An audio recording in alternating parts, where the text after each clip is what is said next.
এলেমের যে তামান্নাটা আছে, যেটা টানে মানুষকে, এই টানটা যতদিন পর্যন্ত আসবে না ততদিন পর্যন্ত কিন্তু আপনি সহি দিন পাওয়াটা খুব মুশকিল হয়ে যাবে। শুধুমাত্র শুনলেই এলেম অর্জন করা এটা একটা মাধ্যম, এর বাইরেও কিন্তু পড়াশোনা করতে হবে। খতিবরা, আলেমরা যে সকল কিতাবের রেফারেন্স দেয়, সব আলেমেই রেফারেন্স দিয়ে কথা বলে, এটাও আহলে হাদিসদের জন্য অনেক বড় দয়া। আপনি হানাফি বক্তাদের বা অন্যান্য বক্তাদের, যদি আপনি মাজার পূজারীদের বক্তব্য শুনেন শুধু গান শুনতে পাবেন, বেরলভী বক্তাদের ওয়াজ শুনেন শুধু গান শুনবেন, পীরের নামে গান, মমতাদের স্টাইলে গান শুনবেন। আর হানাফি বক্তাদের ওয়াজ শুনলে পাবেন শুধু কিচ্ছা আর কাহিনী। আর আহলে হাদিসদের বক্তাদের ওয়াজ শুনলে পাবেন শুধু দলিলের দলিল। এটা আল্লাহর পক্ষ থেকে অনেক বড় দয়া। যে টপিক নিয়ে কথা বলে সেখানে আপনি দলিল পাবেন। আর প্রশ্ন উত্তর কি দিব ভাই, আমি আসলে তত বড় আলেম না যে প্রশ্নের উত্তর দেব। এটা প্রশ্ন উত্তর আপনারা বড় বড় আলেমদের কাছে জিজ্ঞাসা করবেন, ওনারা দলিল দিতে পারবে, আমি ততটা যোগ্য নই। আর আমি যেহেতু এখনো পড়াশোনা করছি, ছাত্র, অনেক বিষয় আমি জানিও না। এজন্য প্রশ্ন উত্তর দিতে গেলে আগে অপারগতা সৃষ্টি করি, অপারগতা কথা বলি যে আমি আসলে সব বিষয় জানি না। তো বাবা মা মারা গেলে শরীয়হ মোতাবেক সন্তানদের করণীয় কি? আর আমাদের সমাজে যেটা হয় পুরোটাই তো আসলে শরীয়তের বাইরে চলে গেছে। তো আর হিন্দুদের কালচার, এই দেশ 1757 সালে ব্রিটিশরা যখন নবাবদের ক্ষমতা নিয়ে, নবাবদেরকে উচ্ছেদ করে ব্রিটিশরা যখন ক্ষমতায় বসেছে ইস্ট ইন্ডিয়া কোম্পানির মাধ্যমে তাদের বিশালভাবে, 1757 সালের পর থেকে এর পূর্বের যে ইসলামটা ছিল সেটাও মোটামুটি চলে। তো 1757 সালের পরে ব্রিটিশরা যখন ক্ষমতায় আসছে, তখন তারা যে কাজটা করেছে, প্রথমত শিক্ষা ব্যবস্থাকে ধ্বংস করেছে। আপনি ফেরাউনের ইতিহাস পড়েন, সূরা সফফাতে 20 কোরআনের বিভিন্ন জায়গায় ফেরাউনের ইতিহাস আছে। ফেরাউন যখন ক্ষমতায় আসছে তখন তার বন্ধু কারুনকে বলছে, আমি যদি নিজেকে খোদা বলে দাবি করি তাহলে এই জাতিকে আমাকে রব হিসেবে মানবে, খোদা হিসেবে মানবে? আমি আল্লাহ বলছি না। এখন বলতে পারেন তো খোদা শব্দ তো কোরআনে, মানে খোদা শব্দ তো বিভ্রান্ত শব্দ। আরে কথাটাই তো বিভ্রান্ত। এই জন্য ফেরাউনের মতো গাদ্দারের সাথে আল্লাহ রব শব্দ ব্যবহার করছি না, কারণ এটা ওর জন্য লাআনত। সে যখন নিজেকে স্রষ্টা বলে দাবি করবে, তার বন্ধুর কাছে পরামর্শ চাইলো, তখন বন্ধু বলল, মিশরে হাজার হাজার আলেমের বসবাস আছে, তুমি যদি এখন নিজেকে রব বা স্রষ্টা খোদা হিসেবে দাবি করো, মিশরের আলেমরা মানবে না। সাধারণ পাবলিককে টাকা দিয়ে, বুজুং বাজুং দিয়ে বুঝাইলেও আলেমদেরকে বোঝানো যাবে না, তারা বিশালভাবে ব্যাপকভাবে প্রতিবাদ করবে। তখন কি করা যাবে? কারণ পরামর্শ দিল, তখন যে কাজটা করতে হবে সেটা হলো শিক্ষা ব্যবস্থাকে ধ্বংস করে দিতে হবে, যাতে করে পরবর্তী প্রজন্মতে কোনো আলেম জ্ঞানী গুণী না জন্মায়। জাতি মূর্খ হয়ে যাবে। মূর্খদের কাছে তুমি যদি নিজেকে রব কিংবা খোদা হিসাবে দাবি করো, স্রষ্টা হিসাবে দাবি করো, এক বাক্যে সবাই স্রষ্টা হিসাবে মেনে নিবে। এই কৌশলে ফেরাউন 100 বছর ধরে শিক্ষা ব্যবস্থাকে ধ্বংস করে দিয়েছে। পরবর্তীতে সেই ইতিহাস আপনারা জানেন। এখন ব্রিটিশরা যখন ক্ষমতায় আসছে 1757 সালে, তখন তারা তাদের যে মত বাস্তবায়ন এবং ইংরেজদের গোলাম বানানো এই জাতিকে কি করতে হবে, সংঘবদ্ধ যে শিক্ষা ব্যবস্থা রয়েছে, তখনকার যুগের শিক্ষা ব্যবস্থা আপনি তালাশ করলে পাবেন। তাই স্পিচ অফ ইসলাম একজন রাশিয়ান বিজ্ঞানী লিখেছেন। আরো অনেক কিতাব আছে, ভারতবর্ষে মুসলমানদের অবদান, আরো বেশ কিছু কিতাব রয়েছে, ওলামায়ে হিন্দ কা শানদার মাঝি। এ সকল কিতাবে তখনকার যুগের শিক্ষা ব্যবস্থার কিছু বিষয় ফুটে উঠেছে, যে তখনকার যুগে ওই সময় শিক্ষা ব্যবস্থা ছিল মানে আন্তর্জাতিক মানের। তখনকার যুগের কিছু কিছু আলেম জন্মগ্রহণ করেছে। 100 জন মুসলিম মনীষী, মুসলিম বিজ্ঞানী আছে। ইবনে বতুতা, ইবনে রুশ, জগৎ বিখ্যাত অনেক পণ্ডিত আছে, অনেক কবি আছে। তখনকার যুগে মাদ্রাসায় পড়াশোনা করে ডাক্তার হতো, মাদ্রাসায় পড়াশোনা করে ইঞ্জিনিয়ার হতো, মাদ্রাসায় পড়াশোনা করে ফিলোসফি শিখতো, মাদ্রাসায় পড়াশোনা করে ফিজিক্সের বিজ্ঞানী হতো, অনেক কিছু। এই যে ম্যাথমেটিক্স, হাওয়ারিজম, একজন বিজ্ঞানী যিনি ম্যাথমেটিক্স আবিষ্কার করেছে, তার সূত্র ধরে বীজগণিত তিনি আবিষ্কার করেছে। আজকে সারা পৃথিবীতে বীজগণিতের আবিষ্কার, এটা আবিষ্কার করেছে একজন মুসলিম বিজ্ঞানী। এরপর এই যে ফিজিক্স, ফিজিক্সের সূত্র, বেশ কিছু সূত্র, প্রায় 100-টির মতো সূত্র তৈরি করেছে একজন হাইসামি, একজন বিজ্ঞানী, মুসলিম বিজ্ঞানী, মাদ্রাসায় পড়ুয়া। এরপরে আজকে ডেন্টাল, আপনি দাঁতের চিকিৎসা করেন, ডেন্টালের যে সকল যন্ত্রপাতি আছে, প্রায় 100-র মতো যন্ত্রপাতির নকশা আবিষ্কার করেছে একজন মুসলিম বিজ্ঞানী। এমন অনেক মুসলিম বিজ্ঞানী, আমার কাছে নোট আছে যদিও মুখস্থ নেই, 100 জন মুসলিম বিজ্ঞানীর নাম আছে যারা অবদান রেখেছেন তখনকার যুগে মাদ্রাসায় পড়াশোনা করে। ব্রিটিশরা মাদ্রাসা শিক্ষাকে বন্ধ করবে কি করে? ক্ষমতায় এসে প্রথমে যে কাজটা করেছে, নবাবী আমলে নবাব সিরাজউদ্দৌলা পর্যন্ত তৎকালীন, এর পূর্বে ভারত উপমহাদেশে যতগুলো ধর্মীয় শিক্ষালয় ছিল, অর্থাৎ শিক্ষা প্রতিষ্ঠানের সবগুলো শিক্ষা প্রতিষ্ঠানের বেতন দিত নবাবরা। ঢাকা বিশ্ববিদ্যালয় থেকে শুরু করে যতগুলো মাদ্রাসা ছিল তখন বেতন দিত নবাবরা। ব্রিটিশরা এসে যে কাজটা করলো, মাদ্রাসা শিক্ষকদের বেতন দেওয়া বন্ধ করে দিল। আমরা হুজুররা তো আগে থেকেই গোলামীর দাসত্বের জীবন লালন করছি। হুজুরদের কাজ হলো ভিক্ষা করা, এটা আমরা শিখেই নিয়েছি যে আমাদের কাজ হলো মাদ্রাসায় পড়া, এরপরে মানুষের কাছে দ্বারা দ্বারা, দোকানে দোকানে, ঘরে ঘরে ভিক্ষা করা, চাল কালেকশন করা। আছে না? আগে তো ছিল ঘরে ঘরে, বাড়িতে বাড়িতে ছাত্র পাঠিয়ে চাল কালেকশন করতো। এখন আস্তে আস্তে ইনশাল্লাহ সেখান থেকে ফিরে আসছে। তো ব্রিটিশরা আলেমদের বেতন বন্ধ করে দিয়েছে। তখনকার আলেমদের মধ্যে এক ধরনের হাইহুতাশ শুরু হলো। এরপরে যে সকল মাদ্রাসাগুলো তুলনামূলক কিছু অর্থ জমা ছিল তারা কিছুদিন রান করতে পেরেছে, পরবর্তীতে বিশাল মাদ্রাসা বন্ধ হয়ে গিয়েছে, অনেক মাদ্রাসা বন্ধ হয়ে গিয়েছে। বহুত আলেমরা মাদ্রাসা বন্ধ হওয়ার পরে কি করবে? শিখছেই তো হুজুরগিরি, আর কিছুই তো শিখে নেয়। আর তখন তারা যে কাজটা করেছে, ওই যে আস্তে আস্তে ব্রিটিশরা নিজেদের গোলাম বানানোর জন্য প্রায় 100 বছর আলেমদেরকে বন্দি করে রেখেছে। 1856 সাল পর্যন্ত লম্বা একটা সময় আলেমদের উপর একের পর এক, যাই হোক, বিভিন্ন রকম ভাবে তারা ষড়যন্ত্রের মাধ্যমে আলেমদেরকে গোলাম বানিয়ে রেখেছে। তখন আলেমরা কি করত? জীবিকা নির্বাহ করত বাড়িতে। ওই যে মিলাদ নামক যে বেদাত চালু হয়েছে ওই সময়, হুজুররা কি করবে, খাবে কি করে, চিন্তা করছে নতুন কিছু আবিষ্কার করি যাতে পাবলিকের পকেটের টাকা নেওয়া যায়। এর আগে কিন্তু মিলাদ ছিল না। বাড়িতে বাড়িতে গিয়ে মিলাদ তখন আবিষ্কার হয়েছে। কিছু হাজার হাজার হুজুর ছিল যাদের কাজ ছিল বাড়িতে বাড়িতে গিয়ে মিলাদ পড়া, আর কার বাপ কবে মারা গেছে, কবরটা কোথায়, গিয়া কবর জিয়ারত করে আসতো। আয়সা বলতো তোর বাপের কবর জিয়ারত করে আসছি, টাকা দে। ইতিহাস পড়েন আপনি, মুসলিম ওলামায়ে হিন্দকে শানদার মাঝি কিতাবের নাম বলছি, পড়েন। বহুত কিতাব আছে। তখনকার যুগে আলেমদের জীবনের ব্যবস্থা, আলেমরা তখন এই কাজগুলা করতো, বাড়িতে বাড়িতে গিয়ে মিলাদ পড়তো। ওই মসজিদের মধ্যে তখন জায়গা, তখন তো কাছারি ছিল, কাছারি কাছে থাকতো, বাচ্চাদেরকে ফলাফাইন্ডে পড়াইতো, আলিফ বে পে তে। তখন শিক্ষা ব্যবস্থা তো বন্ধ ছিল, মাদ্রাসা শিক্ষা ব্যবস্থা বন্ধ হয়ে গেছে। এর আগে যে যা শিখছে এগুলাই প্রচার করতে থাকতো, যে যার মতো, কোনো সংঘবদ্ধ সিস্টেম ছিল না, যে যার মতো কাছারি গাইতে কাছারি শিখতো। মাদ্রাসা বন্ধ হয়ে যাওয়ার কারণে মানুষ নিজেদের বাড়িতে বাড়িতে কাছারি করা শুরু করেছে। মাদ্রাসাতে বন্ধ, কি করবে? বাচ্চাদেরকে তো ধর্মীয় শিক্ষা দিতে হবে। তখন কাছারির প্রচলনটা আসছে।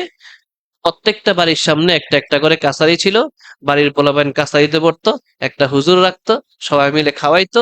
পুরা বাড়িতে কবর জিয়ারত, মানুষ মারা গেলে 40 চাঁদ দিনা, যত রকম বেদাতি অপসংস্কৃতি আছে তখন চলতো। আর এই সময়টাকে সুযোগটা কাজে লাগাইয়া জোনপুরি বলেন, অন্যান্য যে সকল ভণ্ড বেদাতি ফিসাবেরা আছে এই দেশে, ভারত উপমহাদেশের এই দেশে, ইন্ডিয়াতে মানুষদেরকে বোকা কম বানাইতে পারছে। 6 মাসের জন্য, 8 মাসের জন্য বাংলাদেশে দলগল গাট্টি বাট্টি নিয়ে, নৌকা টলার মলার নিয়ে এদেশে চলে আসতো। 6 মাস এই দেশে মিলাদ পড়তো, মানুষের জানাজা পড়তো, এটা পড়তো ওটা পড়তো, কবর জিয়ারত করে করে 6 মাস জমাইতো। 6 মাস ইন্ডিয়া থাকতো, এগুলা নিয়ে খাইতো। জৈনপুরীর বিশ্বব্দের ইতিহাস আপনারা পড়েন, দেখবেন কারামাত আলী জৈনপুরী 6 মাসের জন্য ইন্ডিয়া থেকে দলবল নিয়ে আসতো। এই ঘুরে ঘুরে এলাকাতে তাদের বিভিন্ন দল ছিল, যে কোন জেলায় কোন কে যাবে। ওই দেখবেন প্রত্যেকটা জেলায় যারা খানকা আছে, জৈনপুরী খানকা এখনো আছে, কোন জেলায় কে যাবে ওদের খানকা ছিল, ওই জেলায় সে যাইতো, তাবিজ বিক্রি করতো। জৈনপুরীদের প্রধান ব্যবসা ছিল তাবিজ বিক্রি করা। ওরা তাবিজ বিক্রি করতো, ফিস সাহেবের তাবিজ, এর তাবিজ, এরপরে কিছু বই আছে, এরপর তাদের কিছু মিলাদে মুস্তফা বই, কিছু নবীমোর পরশমণি, কিছু গজলের বই, এই টাইপের এগুলা বিক্রি করতো। তাবিজ কাইতন মাইতন যা আছে এগুলা বিক্রি করে 6 মাস বাংলাদেশে আসতো, বিক্রি করে 6 মাসে টাকা জমাইতো, বস্তা করে নিয়ে যাইতো ইন্ডিয়া, 6 মাস চলতো। এটা ছিল তাদের ব্যবসা। আর হুজুররাও সেই পথ ধরছে। আস্তে আস্তে তাবিজ বেদা শুরু হয়েছে। ভালো কিছু বেদা শিখে নাই, তাবিজ বেদা শিখলো, শিরিক বেদা শিখলো, এই অপসংস্কৃতি তখন শুরু হয়েছে। এখন হিন্দুদের কালচার ছিল, মা মারা গেলে, বাবা মারা গেলে তারা ওই 40 দিন গোসল বন্ধ, সাদা কাপড় পরে, ঝাড়ু নিয়ে, হাতে একটা ঝাড়ু নিয়ে কান্নাকাটি করতো, দেউলিয়া এলাকা এলাকায় ঘুরতো, আর এই 40 দিন ভিক্ষা ভিক্ষা করতো। 40 দিন পরে যা জমাইতো এটা দিয়ে বাবার জন্য শ্রাদ্ধ করতো, না জানি কি করতো হিন্দুরা করে। মুসলমান চিন্তা করলো, এর আগে কিন্তু এটা ছিল না। 1857 সালের পূর্বে পৃথিবীর মানুষ জানতো না যে মুসলমান মারা গেলে 4 দিন চল্লিশা করতে হয়। তখন হুজুররা কি করলো, হিন্দুরা যেহেতু করতেছে, 40 দিন পরে বিশাল একটা খাওয়ান দিতেছে, অনেক মানুষ খাইতেছে, 4 দিন পরে বিশাল একটা খাওয়ার আয়োজন করতেছে, তো মুসলমানের তো একটা দরকার। তো হুজুরগো একটু, এলাকার সব হুজুররা সব তো না খাওয়া রয়েছে, এদের একটা খাওয়ার ব্যবস্থা করা দরকার। একটু ফুস্টিং দেওয়া শুরু করলো যে না, তোর মা মারা গেছে, তুই বেটা মারার জন্য কিছু মানুষ গরিব দুঃখীরা খাওয়াইতি না। তখন শুরু হলো এই সংস্কৃতি। শুরু করলো এলাকা থেকে টাকা উঠায় উঠায়া, একজনের মা মারা গেছে, এই এলাকা থেকে কালেকশন কইরা মায়ের নামে 40 দিন 4 দিন না খাওয়া শুরু হইলো। এই সংস্কৃতি গুলো শুরু হয়েছে, এগুলো হিন্দুদের কাছ থেকে নেওয়া। আর বেদাতে হুজুরদের কর্মকাণ্ড, তখনকার যুগে আলেমরা যদি গর্জে উঠতো। ইতিহাস কি বলছে, দ্য স্পেস অফ ইসলামে আছে যে, আবার আরেকটা আছে দ্য হিন্দ, একটা বই আছে, আরো বেশ কিছু কিতাব আছে। বেশিরভাগ রাশিয়ান বিজ্ঞানীরা যারা এই দেশের নবাব সিরাজউদ্দৌলা, নবাবী আমল নিয়ে যারা গবেষণা করেছে, তাদের কিতাবগুলো পড়লে দেখবেন, তিনি একজন ব্রিটিশ বিজ্ঞানী লিখছেন যে নবাব সিরাজউদ্দৌলাকে যখন তার দরবার থেকে গ্রেফতার করে, 61 জন মাত্র ব্রিটিশ সৈনিক ছিল, তারা সামনে পিছনে নিয়ে যখন গ্রেফতার করে যখন নিয়ে যায়, দুই পাশে যত বাঙালি মুসলমান ছিল, কয়েক হাজার ছিল, এরা যদি থুতু নিক্ষেপ করতো, সেদিন নদী হয়ে যেত। একটা একটা করে পাথর নিক্ষেপ করতো, তাহলে উহুদ পাহাড়ের মতো বিশাল পাহাড় হয়ে যেত। এই পাহাড়ের মধ্যে ব্রিটিশ সেনারা পাহাড়ের নিচে যাতা পড়তো, একটা করে যদি পাথর নিক্ষেপ করতো। এই পরিমাণ মানুষ সেদিন তাকিয়ে তাকিয়ে দেখছিল। এটা হলো মুসলমান।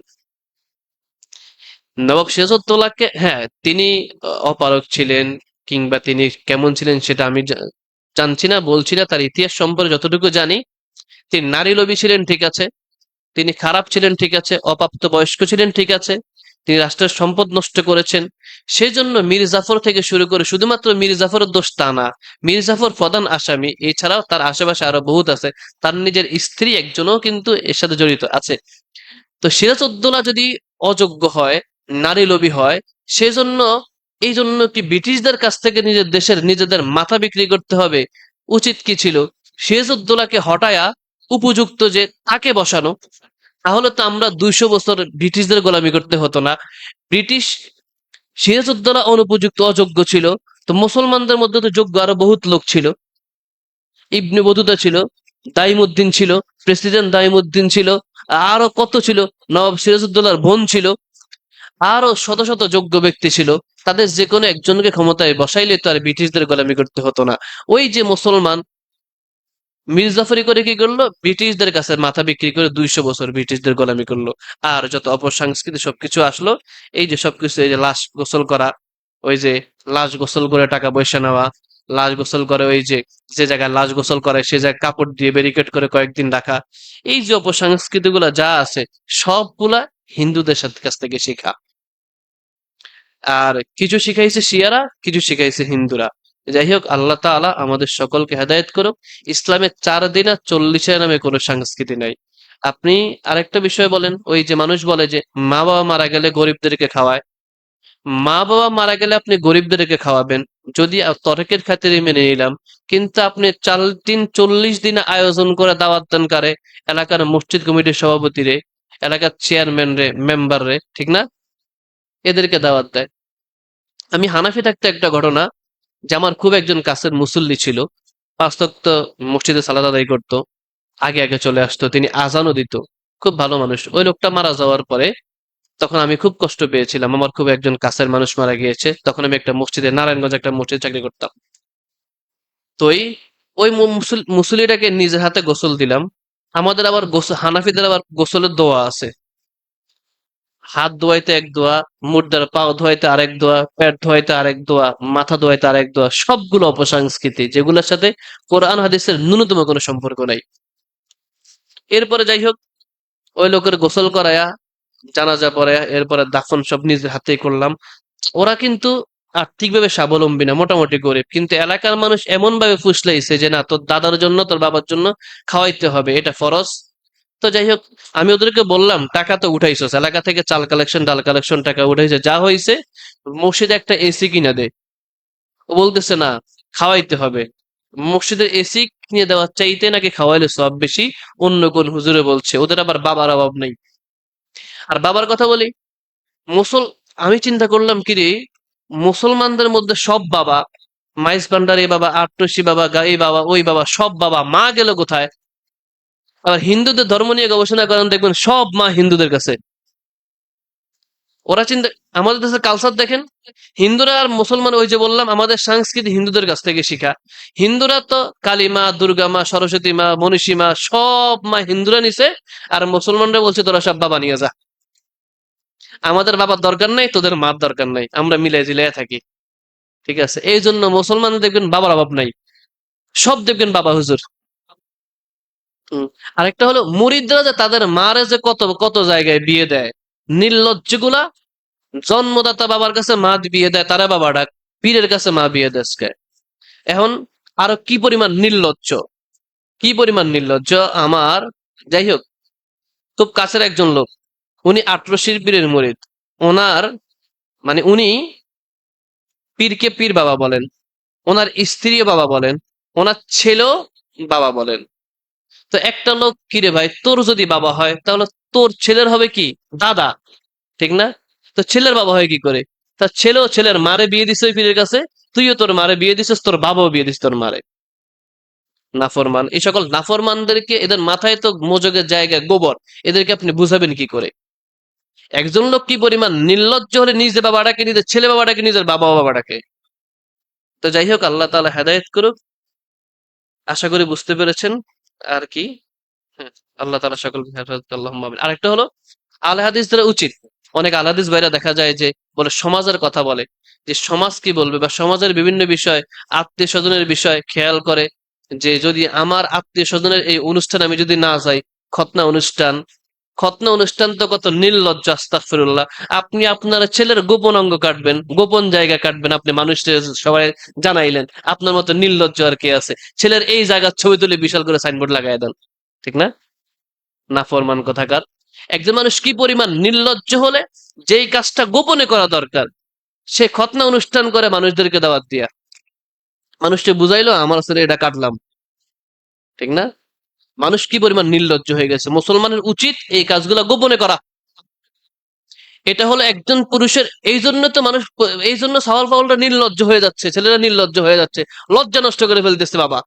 আর আমি আমার ছেলের মুসলমানি করব, আমার মাও তো জানার দরকার নাই, একেবারে গোপন ভাবে করব, কিন্তু না, পুরো এলাকার মানুষ জানে। আহ, যাই হোক, আল্লাহ তাআলা এই নির্লজ্জা থেকে আমাদেরকে হেফাজত করুক, আল্লাহুম্মা আমিন। এই যে প্রিয় নবী সাল্লাল্লাহু আলাইহি ওয়াসাল্লাম কি কখনো দাঁড়ানো অবস্থায় হাত না বেঁধে হাত ছেড়ে যে সালাত পড়েছেন? না, এটা হলো জানতে চাই, এটা হলো মালিকি মাযহাবের মাসালা, এটা হলো ইজতিহাদ। এটা হলো ইজতিহাদ, যে যদি একটি হাদিস আছে, অনেকে এটাকে চাল বলেছেন, যাই হোক আমি এই বিষয়ে, হাদিসের বিষয়ে বলছি না। তবে একজন মাযহাবের ইমামের তেনার ইজতিহাদ, যে হাত পাতা নিয়ে হানাফি, শাফি, যেহেতু ওনার মাযহাবের মধ্যে ইখতিলাফ বহুত আছে, এই জন্য তিনি চিন্তা করলেন আমি হাত ছেড়ে নামাজ পড়ি। মূলত এটা হাত ছেড়ে নামাজ পড়লে নামাজ হবে, হাত বাঁধা ফরজ না। কেউ যদি হাত, হলো সুন্নত, কেউ যদি হাত বাঁধেও তারও সালাত হবে, হাত না বাঁধে সেটাও সালাত হবে। রসুল কখনো হাত ছেড়ে সালাত করেছেন কিনা সেটা যিনি ইস্তেহাদ করেছেন তার কাছে দলিল আছে, সেটা সে জানেন। আমার কাছে দলিল নেই, আমি জানি না। তবে এতটুকু জানি যে মালিকি মাযহাবের ইস্তেহাদ অনুযায়ী জায়েজ আছে, এই জন্য তারা পড়েন। আসসালামু আলাইকুম জনাব, আপনার পরিচয় বলবেন? আমার পরিচয় তো সবাই জানে রে ভাই, আমি একজন গুনাহগার নাখান্দার, ঠিক আছে। আর আমল আকিদা ধরে রাখার বিষয়, আসলে নিয়মিত আমল আকিদা যে বিষয়টা, আমল তো বিশুদ্ধ আমল আপনাকে শিখতে হবে। কোরআন হাদিস আমাদের সামনে আছে। একটা সময়, আজ থেকে 40-50 বছর বা 100 বছর আগে, এত সুন্দর কোরআন হাদিস ছিল না, বা 200 বছর আগে যারা কোরআন বলতে এত সহজ ছিল না।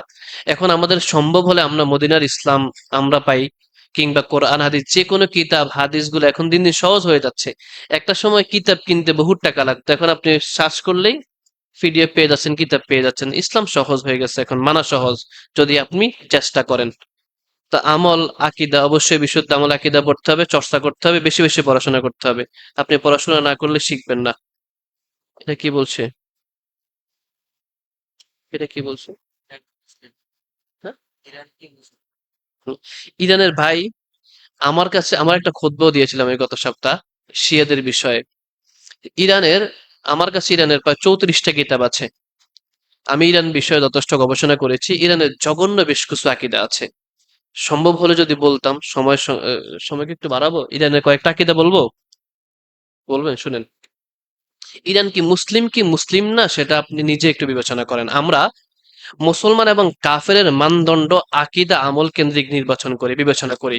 তো ইরানকে আপনি কেন মুসলমান বলবেন? সেটাই। আর কেনই বা মুসলমান বলবেন না? আরবের আমল, আরবের আলেমরা, এক মিনিট, আরবের আলেমরা তিনটি কারণে এই শয়তান খোমেনিকে, ব্যক্তি হিসাবে শয়তান খোমেনিকে তিনটা কারণে কাফের ফতোয়া দিয়েছে। তার এক নাম্বার হলো, এই খোমেনি তার ইনসান নামে একটা কিতাব আছে। এই কিতাবের 250 নম্বর পৃষ্ঠা, আরবি এবং ফার্সি সংকলনে তেহরান থেকে প্রকাশিত। এই কিতাবের ইমামতের হাকিকত তত্ত্বে তিনি লিখছে যে তাদের যে ইমামগুলো আছে, এই তাদের 12 জন ইমাম রয়েছে। এই 12 জন ইমামের গুণাবলী, বৈশিষ্ট্য আল্লাহর সিফাতের মতো। নাউজুবিল্লাহ বলবেন না? অর্থাৎ আল্লাহ তাআলা যেরকম ভাবে বেলায়াত, তাকনিবিয়া এবং রুবুবিয়্যাতের যে সকল জ্ঞান রাখেন, ক্ষমতা রাখেন, আল ইমাম হুয়া মাযহার আল আসমাউল্লাহ ওয়া হামিলা আল্লামাহু, অর্থাৎ আসমান জমিনের যত জ্ঞান আছে এগুলো আল্লাহ তাআলা জানেন। এটা আমাদের আকীদা। কিন্তু শিয়াদের আকীদা হলো তাদের এই সকল এলেমগুলা, তাওহীদ রুবুবিয়্যাতের সব জ্ঞান আল্লাহ যেমন রাখেন তাদের 12 ইমামরাও রাখেন। তাহলে আপনি তাদেরকে মুসলমান বলবেন না কাফের বলবেন, চিন্তা করেন। 2 নম্বর হলো, এই খমিনের কিতাব আছে তরহে কল্লিয়ে আন্দি শেহে ইসলাম দার কোরআন, ফার্সি, মূল কিতাব হলো পার্সি। এই কিতাবে 370 এবং 72 নম্বর পৃষ্ঠায় তিনি বলেন যে ইসলামের প্রথম 3জন যে খলিফা সাহাবী আছে এদেরকে পথভ্রষ্ট মনে করেন। যে এই খলিফারা, 3জন খলিফা ষড়যন্ত্র করে, কৌশল করে আলী রাদিয়াল্লাহু তাআলা আনহুকে বঞ্চিত করে ইসলামী খেলাফত নিয়েছে এবং স্বৈর শাসক হিসেবে পরিচিত হয়েছে। এবং তারা এখনো তাদেরকে কাফের বলে ফতুয়া দেয়, লানত দেয়। ইভেন খোমেনির যে জানাজা হয়েছে, এই জানাজায় বহুত সাইনবোর্ড দেখা গিয়েছে, যে সকল সাইনবোর্ডে লানত ওমর, আপনারা দেখেছেন কিনা, লানত ওসমান রাদিয়াল্লাহু তাআলা, আর এই সকল 3জন খলিফাকে তারা বিশাল বিশাল সাইনবোর্ডে লানত দিয়েছে। তাদের প্রত্যেকটা সালাতে, প্রত্যেকটা নামাজের পরে তারা মুনাজাতে লানত দেয়, খুতবাতে 3জন সাহাবী আম্মাজান আয়েশা সহ তালহা, জুবাইর, আব্দুল্লাহ, আরো বেশ কিছু সাহাবীদেরকে নাম ধরে ধরে তারা লানত দেয়। তাদের দেশের মধ্যে অসংখ্য, এই যে খোমেনি লিখেছে, তাদের দেশের মধ্যে প্রত্যেকটা কুকুরের নাম রাখা, অধিকাংশ কুকুরের নাম আবু বকর, ওমর, ওসমান, আয়েশা, কুকুরের নাম রাখা হয়। নাউজুবিল্লাহ বলবেন না? তাহলে আপনি তাদেরকে মুসলমান বলবেন না কাফের বলবেন, চিন্তা করেন। 3 নম্বর, আকীদা হলো আযওয়াবাতুল ইস্তিফাত। এই কিতাবের আরবি সংস্করণ প্রথম খণ্ড, ফতোয়া নম্বর হলো 62 এবং 64। এই শয়তান খোমেনি লিখছে তাদের ইমামরা আল্লাহর পক্ষ থেকে শাসত্ব গ্রহণ করেছে, কর্তৃত্ব গ্রহণ করেছে। সেই কর্তৃত্ব নিয়ে, অর্থাৎ পৃথিবীর নেতৃত্ব কর্তৃত্ব ইমামরা শয়তান খোমেনিকে দিয়েছে। এই জন্য সে নিজেকে সারা পৃথিবীর 1 নম্বর নেতা মনে করে, সুপ্রিম লিডার মনে করে। এবং তার গোলামি যে করবে না, তার উপরে যে বায়াত গ্রহণ করবে না, এবং সে যাকে আল্লাহকে যেমন ভাবে আনুগত্য করতে হবে, রসুলকে যেমন আনুগত্য করতে হবে, এই খোমেনিকে, ইরানের সর্বোচ্চ নেতা খোমেনিকে কেউ যদি সেইভাবে আনুগত্য না করে তাহলে সে কাফের। নাউজুবিল্লাহ, আসতে বলছেন?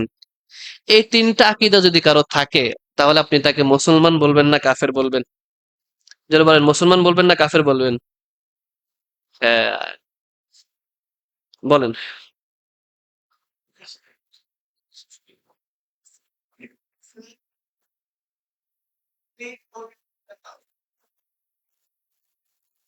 ওই যে অজ্ঞতার কারণে। আমাদের দেশে কি বলছে, ইসলাম আসছে কিসের উপরে?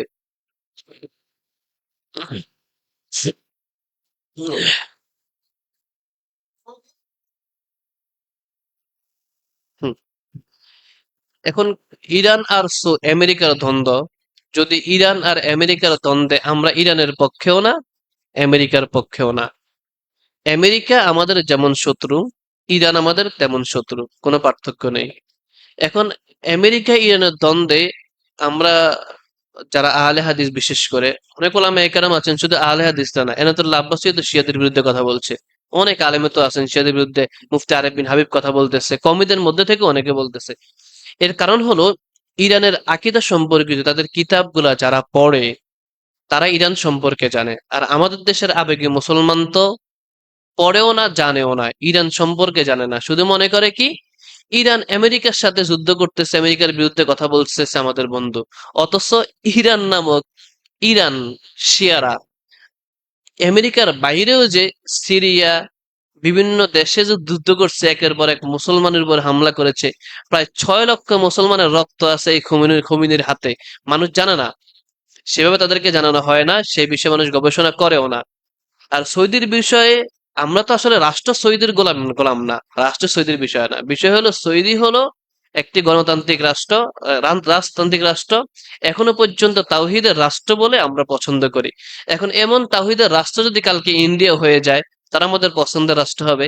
এমন তাওহিদের রাষ্ট্র যদি কালকে নেপাল হয়ে যায়, আমরা তাদেরকে সেভাবে মূল্যায়ন করব, এটা স্বাভাবিক। কিন্তু ইরান আমেরিকার ক্ষেত্রে, ইরান আমেরিকার সাথে যুদ্ধ করছে কেন?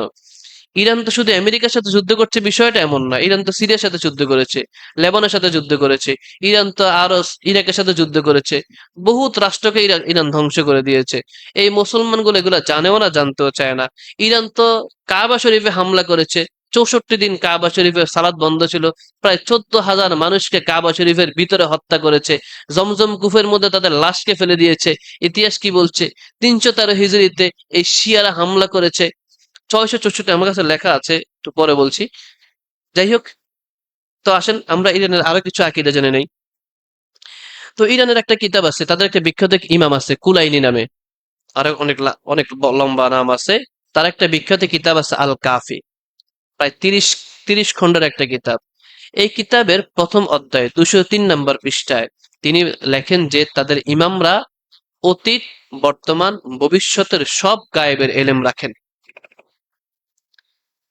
এরপরে আবার লেখেন, এই আল কাফি এই কিতাবের প্রথম খণ্ডে 110 নম্বর পৃষ্ঠায় বলেন, কেউ যদি তাদের ইমামদেরকে অস্বীকার করে তাহলে সে কাফের।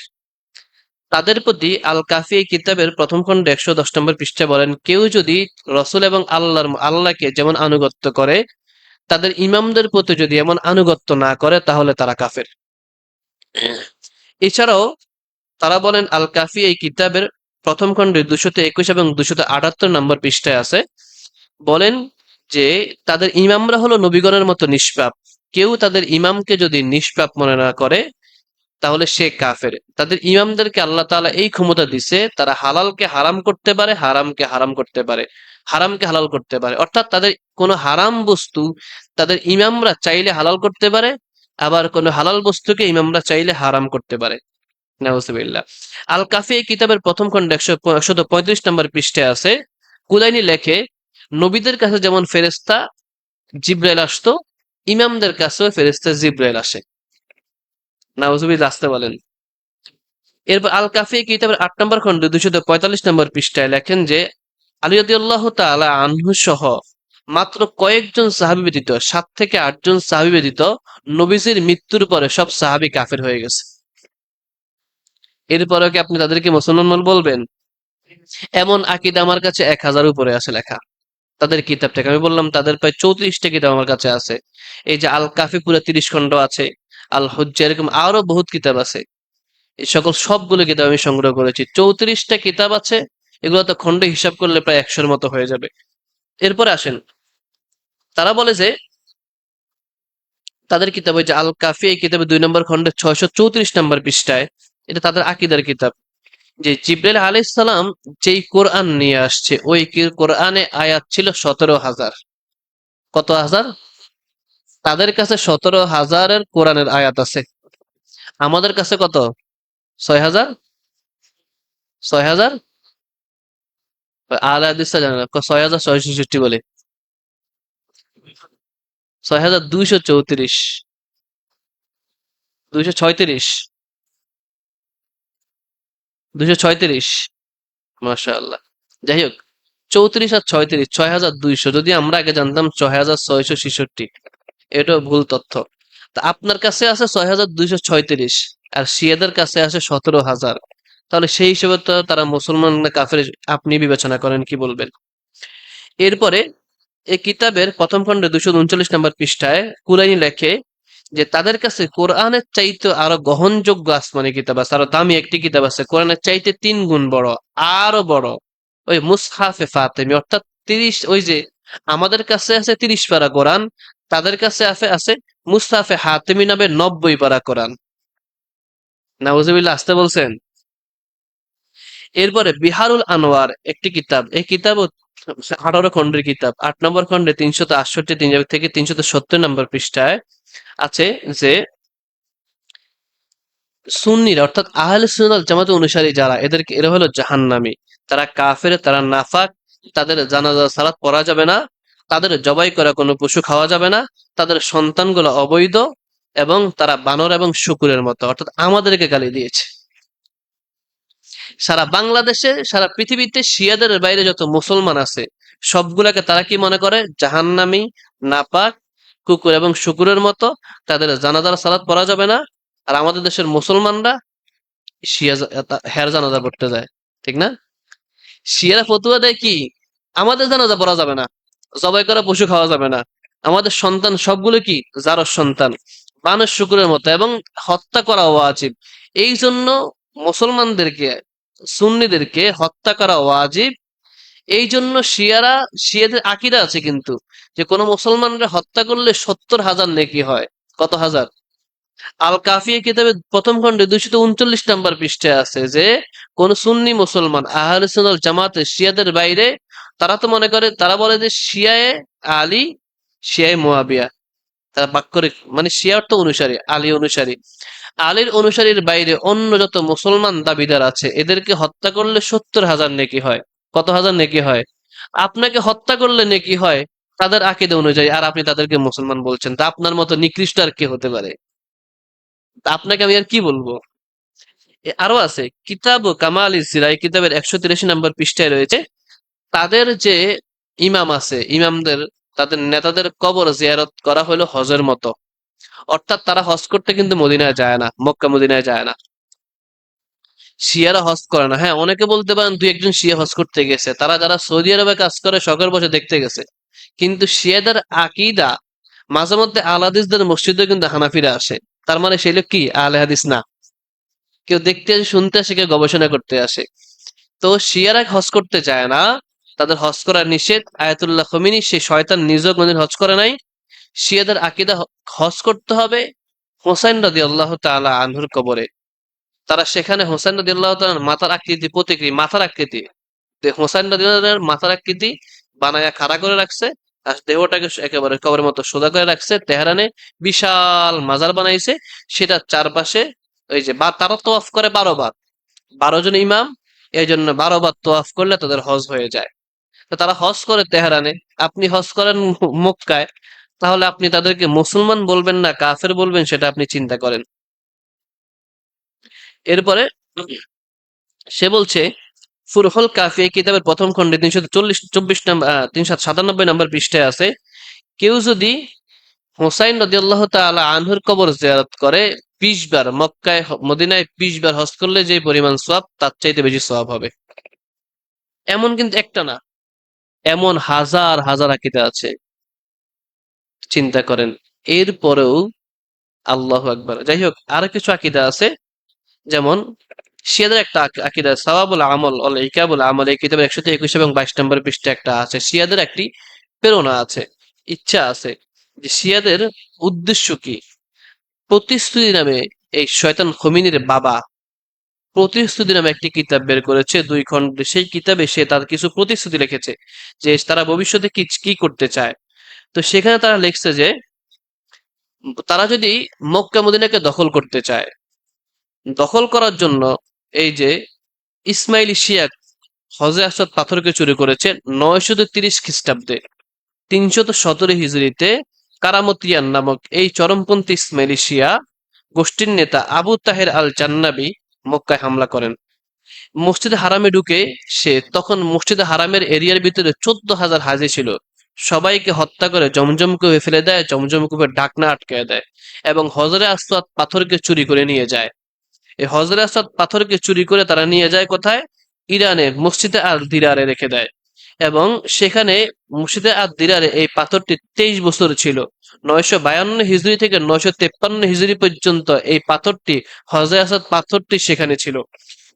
23 বছর পর আব্বাসী খলিফা যখন খেলাফত প্রাপ্ত হন তখন তিনি শিয়াদেরকে মোটা অঙ্কের টাকা দিয়ে এই পরিমাণ টাকা দেন যে টাকা দিয়ে ইরান 5 বছর তাদের ওই যে কি জানি বলে, কি রাষ্ট্রীয়ভাবে বাংলাদেশে হইতেছে না, বাজেট, 5 বছরের বাজেটের সমপরিমাণ টাকা দিয়ে শিয়াদের কাছ থেকে হজরে আসওয়াদ পাথরকে নেন।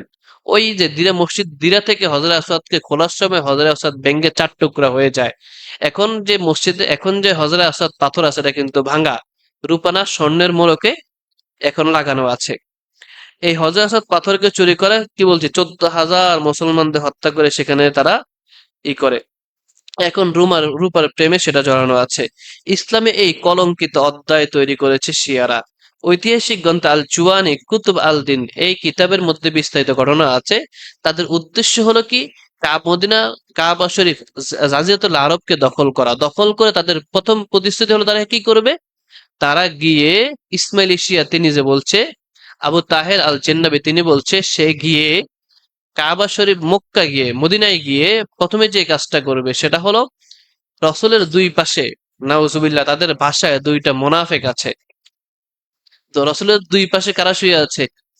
আবু বকর এবং ওসমান রাদিয়াল্লাহু তাআলা ও ওমর ফারুক রাদিয়াল্লাহু তাআলা আনহু, হযরত ওমর বিন খাত্তাব রাদিয়াল্লাহু তাআলা আনহুর লাশ বের করবে, সেখান থেকে লাশ বের করে কাবার সামনে লাগায়া দিবে, লাগায়া তেল দিয়ে, ইরানি তেল দিয়ে তাদের দেহ জ্বালায়া দিবে আর সারা পৃথিবীর মানুষদেরকে সে জানায়া দিবে আমরা দুইটা মুনাফিকের লাশ জ্বালিয়ে দিচ্ছি। নাউজুবিল্লাহ বলবেন না? এটা হলো শিয়াদের আকীদা, তাদের ইচ্ছা, প্রতিশ্রুতি।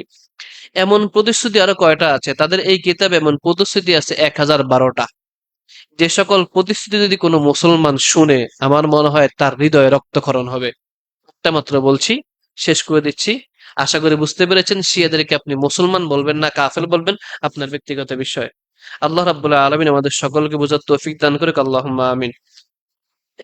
হাদিসের উপর সর্বোচ্চ জ্ঞান না থাকলে হানাফি মাযহাব মানতে হবে, এটা হলো ফতুয়া মানতে হবে এবং অনুসরণ করতে হবে, কথা জবাব কি? এটা হলো নিতান্তই জাতিকে গোমরা এবং পথভ্রষ্ট করার একটা কৌশল। আপনি ফতুয়া সম্পর্কে তাদের এই সকল বিভ্রান্তি বিষয়গুলো জানবেও না, হানাফি মাদ্রাসায় পড়াবেও না, শুধু ফতুয়া পড়াবে, আপনাকে গোলাম বানায় রাখবে। এটা নিতান্ত একটা ধোঁকা উদ্দেশ্য। সুতরাং মানতে হবে কোরআন হাদিস, এর বাইরে কিছু নয়। যদি কোনো আলেমের কোনো বক্তব্য, যে কোনো বক্তব্য, যে কোনো ওয়াজ, যেটাই মানবো, যদি সেটা কোরআন হাদিস দ্বারা সম্মত হয়, রেফারেন্স থাকে, সেটা আপনি মানতে বাধ্য। রেফারেন্স নাই, কোরআন হাদিস বিরোধী, সেটা যত বড় হুজুর হোক, মক্কা মদিনার ইমাম হলো, সেটা একজন সচেতন নাগরিক হিসেবে সেটা মানতে পারে না। একজন মুসলমান হিসেবে সেটা প্রত্যাখ্যান করবে। আল্লাহ রাব্বুল আলামিন সকলকে সহিহ বুঝ দান করুক। আসসালামু আলাইকুম ওয়া রাহমাতুল্লাহি ওয়া বারাকাতুহু।